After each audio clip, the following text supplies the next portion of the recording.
Hi friends, welcome to my YouTube channel. Today our topic is कुष्ठ रोग leprosy. इसमें हम पहले डिटेक्शन देख लेते हैं क्या है. राष्ट्रीय कुष्ठ नियंत्रण कार्यक्रम सन 1955 में शुरू किया गया था.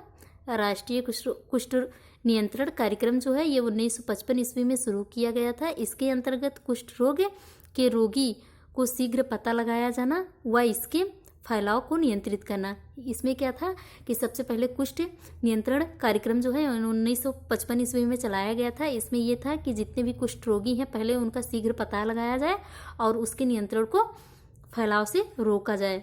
लेप्रोसी जो है इसका डिफिनेशन होता है यह एक जीव संक्रमण है. यह माइक्रोबैक्टीरियम लेप्री जीवाणु के कारण होता है. कुष्ठ रोग जो होता है ये माइक्रोबैक्टीरियम लेप्री जीवाणु के कारण होता है. इसका असर व्यक्ति की त्वचा आदि पर पड़ता है. इसका डिफिनीशन जो है यह एक जीर्ण संक्रमण बीमारी है. यह माइक्रोबैक्टीरियम लेप्री जीवाणु के कारण होता है. इसका असर व्यक्ति की त्वचा, आँख आदि पर पड़ता है. इसके कारण क्या है, रीज़न क्या है, माइक्रोबैक्टीरियम लेप्री. इसके रीजन जो है यह है माइक्रोबैक्टीरियम लेप्री. सेकंड जो हमारा है संक्रमित व्यक्ति के संपर्क में आना, यानी कि इसका कारण यह है कि हम माइक्रोबैक्टीरियम लेप्री के संपर्क में आ जाते हैं या वो बैक्टीरिया हम पे हार्मफुल हो जाता है. सेकंड पे है संक्रमित व्यक्ति के संपर्क में आना, यानी कि जिसे कुष्ठ रोग हुआ है उसके संपर्क में जाने से भी हमें यह रोग हो सकता है. कुष्ठ रोग के लक्षण यानी कि साइन सिम्टम ऑफ लेप्रेसी. इसमें है शून्य होना, यानी कि जिसे यह रोग होता है उसमें साइन सिम्टम क्या दिखता है, पहले तो हाथ पैर शून्य हो जाते हैं. सेकंड है हमारा तापमान में बदलाव, स्पर्श महसूस ना होना, यानी कि जिसे यह कुष्ठ रोग होता है उसके हम बॉडी को टच करते हैं तो उसे कुछ भी महसूस नहीं होता है. जोड़ों में दर्द, यानी कि उसके जोड़ों में बहुत ही पेन होता है. त्वचा पर चकत्ते व फोड़े बनना, जो उसका स्किन होता है वहाँ पे चकत्ते व फोड़े बन जाते हैं. फिफ्थ नंबर पे हमारे है पीले रंग के घाव व धब्बे बनना. पीले रंग के घाव व धब्बे बन जाते हैं. यह है कुष्ठ रोग के लक्षण. इसमें क्या क्या है, शून्य हो जाना, यानी कि हाथ पैर शून्य हो जाता है. तापमान में बदलाव, स्पर्श महसूस ना होना, उसके तापमान में बदलाव होता है, हम उसे कहीं टच करते हैं तो उसे महसूस नहीं होता है. उसके जोड़ों में पेन होता है.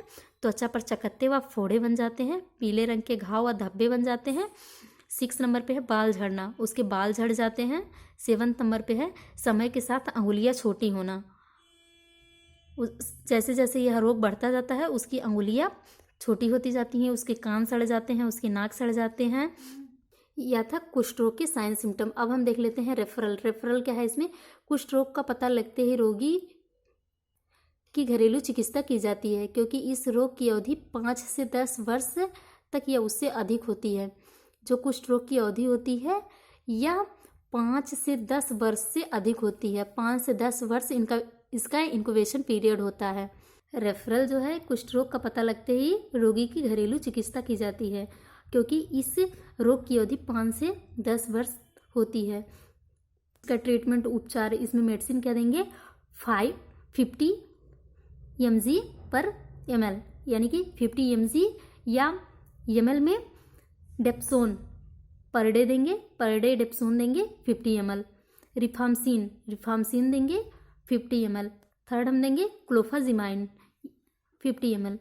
तो फर्स्ट हम देंगे डेप्सोन देंगे 50 ml, रिफाम्सिन देंगे 50 ml, क्लोफाजिमाइन देंगे हम 50 ml. ये सब मेडिसिन है कुष्ठ रोग के. इसमें हम देखेंगे पुनर्निर्माण शैल क्रिया, संक्रामक रोगियों तथा स्वस्थ व्यक्तियों व बच्चों के साथ संपर्क को रोकना चाहिए, यानी कि जो घर में छोटे छोटे बच्चे हैं, न्यूनेटल बच्चे हैं या न्यूबॉर्न बच्चे हैं, उन्हें इस रोगी के संपर्क में आने से रोकना चाहिए. या कोई भी स्वस्थ व्यक्ति है तो उसे बिना सेफ्टी के इनके पास नहीं आना चाहिए. BCG का टीका लगवाना चाहिए, बैसिलस कालमेट्स ग्यूरिन, इसका टीका लगवाना चाहिए. फॉलोअप क्या है, फर्स्ट है इसमें इलाज ले रहे कुष्ठ रोगियों का पृथक्करण करना चाहिए, यानी कि जो इलाज ले रहे हैं उन्हें अलग कर देना चाहिए. उनके खाने पीने की बर्तन को अलग कर देना चाहिए, उनके बिस्तर को अलग कर देना चाहिए, उन्हें अलग कर देना चाहिए. क्या है, इलाज ले रहे कुष्ठ रोगियों को पृथक्करण करना चाहिए, यानी कि उन्हें अलग कर देना चाहिए. उनके खाने पीने, उनके बर्तन, उनके रहने, उनके सोने, सभी चीज़ों को अलग कर देना चाहिए. उसके बाद फिर परिवार को नियमित इलाज हेतु शिक्षित करना चाहिए. जो परिवार में जो भी अटेंडेंट हैं उनको शिक्षित करना चाहिए कि इन्हें क्या और कैसे क्या प्रोवाइड कराना है। विसंक्रमण संबंधी जानकारी देनी चाहिए, उन्हें बताना चाहिए कि ये ऐसे आप लोग ऐसे करिए, ऐसे ना करिए, क्या जो उनके लिए सही है वही बताना चाहिए। उन्हें विसंक्रमण यानी कि पूर्ण रूप से स्वास्थ्य स्वच्छ बातें बतानी चाहिए जो उनके हेल्प पे कोई भी इफेक्ट ना हो। राष्ट्रीय कुष्ठ उन्मूलन कार्यक्रम, नेशनल लेप्रोसी रिडक्शन प्रोग्राम, राष्ट्रीय कुष्ठ उन्मूलन कार्यक्रम, इसमें क्या है, भारत सरकार द्वारा इस कार्यक्रम की शुरुआत सन 1955 में की गई थी, जो कि केंद्र सरकार द्वारा सहायता प्राप्त कार्यक्रम था। भारत सरकार द्वारा इस कार्यक्रम की शुरुआत 1955 ईस्वी में की गई थी, जो कि केंद्र सरकार द्वारा सहायता प्राप्त कार्यक्रम था। इसका उद्देश्य क्या है, लेप्रोसी का उद्देश्य क्या है, कुष्ठ रोगियों को शीघ्र पहचान करना, जो भी जिन्हें भी कुष्ठ रोग हुआ है उनको शीघ्र पहचान करना, सुरक्षा आधारित औषधि का सेवन करना, कुष्ठ रोग पर नियंत्रण करना। तो हम कुष्ठ रोगी जो हैं इन्हें हम कैसे पहचानेंगे, सबसे पहले हम गांव-गांव जाके सर्वे करेंगे और उन्हें पूछेंगे कि आपके घर में कोई दिक्कत तो नहीं है, कोई रोगी नहीं है। अगर वो बताते हैं कि हाँ हमारे घर में कुष्ठ रोगी है तो उसे शीघ्र पहचान करना चाहिए, उसे सुरक्षा आधारित औषधि का सेवन कराना चाहिए और कुष्ठ रोगी को पृथक्करण कर देना चाहिए और रोग पर नियंत्रण पाना चाहिए। इसके घटक क्या क्या हैं, फर्स्ट है इसमें सामान्य स्वास्थ्य देखभाल तंत्र के द्वारा स्वीकृत कुष्ठ सेवाओं का विकेंद्रीकरण करना। सामान्य स्वास्थ्य देखभाल तंत्र द्वारा स्वीकृत एकीकृत कुष्ठ सेवाओं की विकेंद्रीकरण करना चाहिए। सेकंड पॉइंट है व्याधि या बीमारियों की रोकथाम व चिकित्सीय पुनर्वास को बढ़ावा देना। जो भी व्याधि बीमारी और रोकथाम है उसे बढ़ावा देना चाहिए।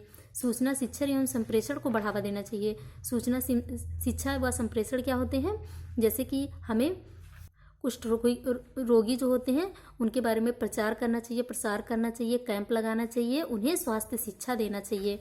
हम डेमो द्वारा भी कर सकते हैं, नाटक द्वारा भी कर सकते हैं, पोस्टर द्वारा भी कर सकते हैं, जैसे भी हो सके, जैसे ही कम्युनिटी के लोग समझ सके वैसे हम इसका उन्मूलन करते हैं।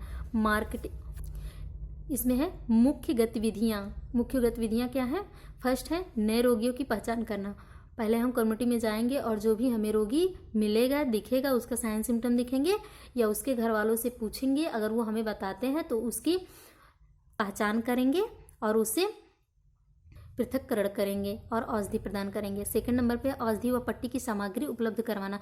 जो भी CSC PSC सब सेंटर है औषधि व पट्टी की सामग्री को उपलब्ध कराना, यानी कि जो भी जहाँ पे भी कुष्ठ रोग का संप्रेषण हुआ है उसे पट्टी करेंगे। जहाँ पे भी उस जैसे अंगुलियाँ छोटी हो जाती हैं, घाव बन जाते हैं, नाक कान सड़ने लगते हैं, तो इसकी सामग्री के लिए पट्टी और दवाइयों का उपलब्ध करवाना।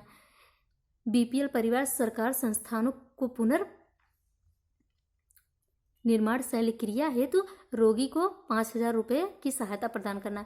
यानी कि जो भी BPL परिवार के लोग होते हैं, जो भी गरीब परिवार के लोग होते हैं, उन्हें 5,000 राशि प्रदान की जाती है। जो कुष्ठ रोगी हैं, जिन्हें कुष्ठ रोग हो गया है, उन्हें BPL कार्ड वालों को 5,000 रुपये देते हैं ताकि वो अपनी प्लास्टिक सर्जरी करवा सकें। जैसे जिनके कान नाक सब सड़ जाते हैं, उन्हें प्लास्टिक सर्जरी करवाने के लिए सरकार उन्हें 5,000 रुपये सहायता राशि प्रदान करती है।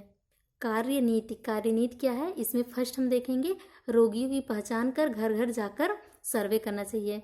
हमने आपको पहले ही बताया कि रोगी की पहचान करने के लिए सबसे पहले हम घर घर जाकर सर्वे करेंगे और उनसे पूछेंगे आपके घर में कोई रोगी है या नहीं है, या आपके घर में कोई अस्वस्थ व्यक्ति है या नहीं है।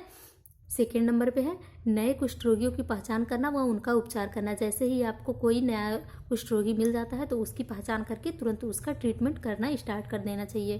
थर्ड पे है कुष्ठ रोग कलंक को कम करने व सामुदायिक जागरूकता हेतु सूचना शिक्षा व संप्रेषण को बढ़ावा देना चाहिए। कुछ लोग होते हैं जो कुष्ठ रोग को कलंक के नाम से भी जानते हैं, इसे कलंक कहते हैं। इसलिए जिस व्यक्ति को यह कुष्ठ रोग हो जाता है वह अपनी रोग को छुपाता है, बताता नहीं है, समुदाय में आता नहीं है, किसी को बताता नहीं है, वह अंदर ही अंदर घुटता रहता है और अपने ही रूम में पड़ा रहता है। लेकिन ऐसा नहीं करना चाहिए। इसके लिए कम्युनिटी को लोगों को सूचना शिक्षा व संप्रेषण को बढ़ावा देना चाहिए, यानी कि पोस्टर द्वारा और TV द्वारा संप्रेषण करना चाहिए और बताना चाहिए कि यह कोई कलंक नहीं है, यह किसी को भी हो सकता है। इसके लिए उपचार किया जाता है, घर में बैठा नहीं जाता है, यह इलाज से ठीक हो सकता है। फोर्थ नंबर पे है रिकॉर्डिंग और रिपोर्टिंग करना। जितने भी लोगों को कुष्ठ रोग हुआ है, जितने लोगों का उपचार चल रहा है, सबका रिकॉर्डिंग और रिपोर्टिंग करना चाहिए। इस कार्यक्रम में निम्न संस्थाएं सहयोग देती हैं। जो कुष्ठ रोग है, इस कार्यक्रम में निम्न संस्थाएं सहयोग देती हैं। कौन कौन से हैं? ए पे हमारा है कुष्ठ रोधी संघ, यह भी एक संस्था है जो लेप्रोसी के रोगियों को सहायता प्रदान करती है, सहयोग देती है। सेकेंड है कुष्ठ mission, Damini foundation of India trust, leprosy India. ये सब संस्थाएं जो हैं ये कुष्ठ रोगियों को सहयोग राशि प्रदान करती हैं। तो फ्रेंड्स, इसमें हमने पढ़ा इसका डिटेक्शन क्या होता है, इसका डिफिनेशन क्या होता है, कुष्ठ रोग के लक्षण क्या क्या हैं, कुष्ठ रोग में रेफरल सिस्टम क्या होते हैं, इसका ट्रीटमेंट कौन सा होता है, इसमें कौन कौन सी मेडिसिन दी जाती है, राष्ट्रीय कुष्ठ उन्मूलन कार्यक्रम क्या है, फॉलोअप क्या है, इसका उद्देश्य क्या है, इसका घटक क्या है। तो फ्रेंड्स, ऐसे ही इंटरेस्टिंग वीडियो पाने के लिए अगर आपने हमारे चैनल को सब्सक्राइब नहीं किया है तो सब्सक्राइब कर लें और बेल आइकन प्रेस कर दें। Thanks for watching in this my video.